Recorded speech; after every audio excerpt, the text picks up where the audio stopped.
मुझे पता है कि इस बात से तुम्हें बहुत दुख होता है कि कोई ऐसा व्यक्ति, कोई ऐसा बच्चा, कोई ऐसा बूढ़ा तुम्हारे सामने खड़ा हो जाए जो शरीर से बहुत कमज़ोर सा प्रतीत हो, जिसके शरीर में थोड़ी बहुत मांस ही बाकी हो, और वो व्यक्ति को यदि तुम कुछ खिलाने की बात कहो तो वो खाना के बदले पैसे मांगे।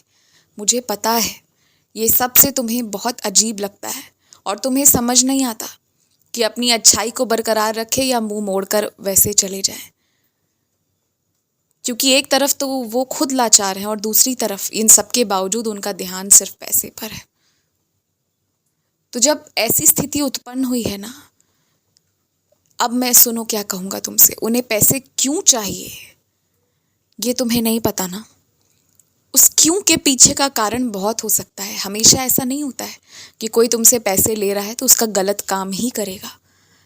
कभी कभी दवाई के लिए या किसी और पानी के लिए, बहुत आवश्यक चीज़ों के लिए, उनके खुद के लिए, उनके परिवार के किसी सदस्य के लिए ज़रूरी होती है, और तब वो भिक्षा मांग रहे होते हैं।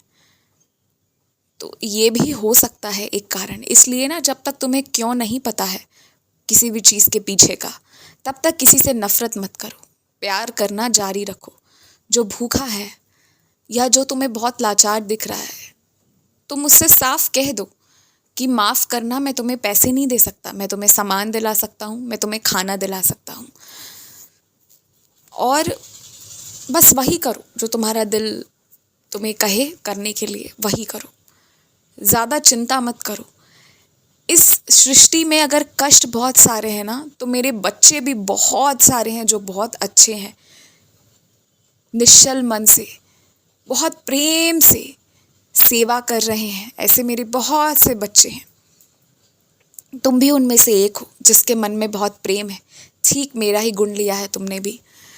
और मेरे इन बच्चों की मुलाकात ना बहुत अच्छे लोगों से ही होगी। तुम देख लेना, तुम्हारी मुलाकात बहुत अच्छे लोगों से होगी। अभी जो क्षणिक कष्ट है, इससे घबराना ज़रा भी मत। और तुम शनिदेव की पूजा किया करते थे, तुम हनुमान चालीसा पढ़ा करते थे। आज से पुनः हनुमान चालीसा पढ़ना शुरू कर देना।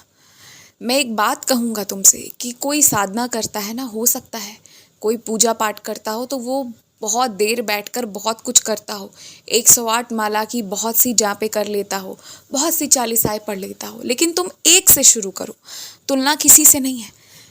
तुम शून्य से शुरुआत करो ना, बहुत आगे तक जाओगे। घबराओ मत, धीरे धीरे करके आदत लग जाएगी। और एक बात पता है, कभी कभी मेरी सच्चरित्र हो गई या कोई भी चीज़ हो गई, उसे ना सिर्फ पढ़ने के लिए, नियम पूर्ति के लिए नहीं पढ़ना चाहिए। कभी कभी ना उसे समझने के लिए पढ़ना चाहिए कि क्या लिखा है उसमें, क्या बोला जा रहा है उसमें। ये भी उतना ही आवश्यक होता है। देखो, मेरे मंदिर फूल, अगरबत्ती, धूप बत्ती, नारियल चढ़ाने वाले भक्त बहुत आते हैं। चढ़ा के निकल भी जाते हैं और उन्हें याद तक नहीं रहता। मुझसे कुछ मांगते हैं, मैं दे भी दूं, फिर भी उन्हें याद नहीं रहता।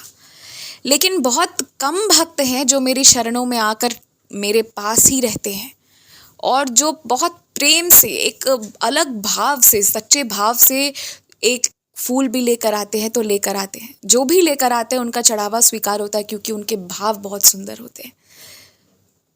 और जो नीयत तुम मेरे लिए रखते हो, मेरी भक्ति के लिए ना, यदि यही नीयत तुम अपने कर्म के लिए रखोगे ना, तो तुम कोहिनूर हो और पूरी दुनिया तुम्हें चाहेगी और तुम्हारे आगे नतमस्तक होगी। बस तुम अपने आप को पहचान लो। खुश रहो।